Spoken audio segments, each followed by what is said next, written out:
High views.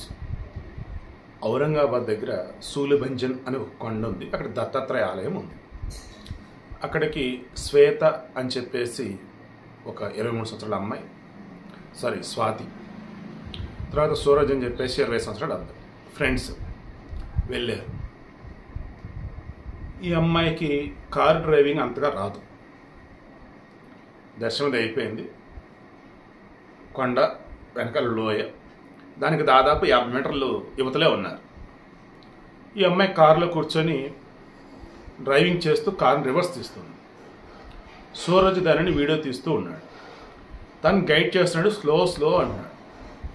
ఈ అమ్మాయి ఏం చేసింది, రివర్స్ తీసుకుంటుంది. అంటే వెనకేంటి లోయ, 300 అడుగుల లోతు, 50 మీటర్ల డిస్టెన్స్ ఉంది. ఓకే, కూల్గా వెళ్తుంది, రివర్స్ చేస్తుంది అనుకున్నాడు. ఈ అమ్మాయి ఏం చేస్తుంది, క్లచ్ మీద కాళ్ళు పెట్టి గేరు మార్చాల్సింది బదులు ఈ అమ్మాయి యాక్సిలేటర్ మీద పెట్టేసి బ్రేక్ వేయకుండా నెమ్మదిగా రివర్స్ చేస్తుంది. ఇతను అది చూసి భయం వేసి దగ్గర వెళ్ళి కాపాడుతున్న లోపు రివర్స్ ఫాస్ట్ కొట్టింది. ఆ స్పీడ్కి కారు 300 అడుగులు కింద పడిపోయింది. అసలు చుట్టుపక్కల మొత్తం భయపడిపోయారు, షాక్. అసలు ఇంకా కింద అప్పటికప్పుడు అలర్ట్ చేసిన సరే ఎందుకు కారు మొత్తం తుక్కుపోయింది, పాపం అమ్మాయి చనిపోయింది.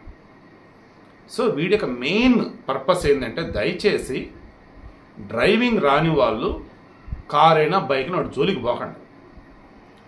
డ్రైవింగ్ నేర్చుకుంటూ కనుక ఉన్నట్టయితే పక్కన ఒక మనిషిని తోడు పెట్టుకొని ఓపెన్గా ఉన్న ప్లేసెస్, అది కూడా ఎత్తులు లోయలు ఇటువంటివి కాదు, ఓపెన్గా గ్రౌండ్ ల్యాండ్గా ఉన్న ప్లేస్ జాగ్రత్త అక్కడ నేర్చుకోండి. ఓకే వచ్చిందిరా అనుకున్నప్పుడు మిగతా రోడ్ల మీద వెళ్తున్నా పక్కన ఖచ్చితంగా మనిషిని తోడు పెట్టుకోండి. పూర్తిగా వచ్చినా సరే ఇదిగో ఇటువంటి ప్రమాదకరమైన ప్రాంతాల్లో జాగ్రత్త ముందు వెనక చూసుకొని అప్పుడు రివర్స్ చేయటమా, టర్నింగ్ తిప్పటమా, పార్కింగ్ చేయటమా ఏదో చూసుకోండి. రెప్పపాటు చాలండి ప్రమాదం జరగటానికి. చాలా బాధేస్తుంది నాకైతే ఈ న్యూస్ చూడగా.